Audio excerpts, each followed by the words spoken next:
As we all know, in March of 2011, there was a terrible tsunami and earthquake and series of disasters in Japan. So several of the faculty from the Reischauer Institute for Japanese Studies at Harvard brought some people together to brainstorm what they could do in response to the disaster. And they had seen some of the work that we've been doing, creatively thinking about the future of archives. And they also invited a couple of graduate students, one of whom had heard of the Meta Lab and was excited about trying to do something that was more forward-looking than traditional responses to these sorts of things. And they were interested in building a digital archive after these events. I think the initial idea was really how could the material around the disaster be archived and put in cold storage for scholars in decades and centuries to come. They knew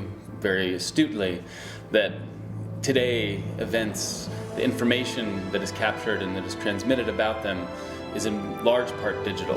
When we were brought into the conversation, our reaction was, why do we want to wait 20 years or 50 years for people to have access to this information? Events in their nature has changed dramatically over the last years, and that when something like the tsunami takes place, you have millions of tweets, you have all these photographs posted online, videos, recordings, all this digital information. Why shouldn't we think about trying to provide immediate access and make this an open and living archive? The web and digital media automatically stores information, and to think about what becomes possible with actually bringing this information together shortly after a major event, making it accessible to people in that nation and around the world to reflect upon the experiences, to add new responses to that, and to really treat the archive as a living, breathing public space, a place that allows for people to reflect and to kind of construct and map memories of an experience like what happened in Japan last year.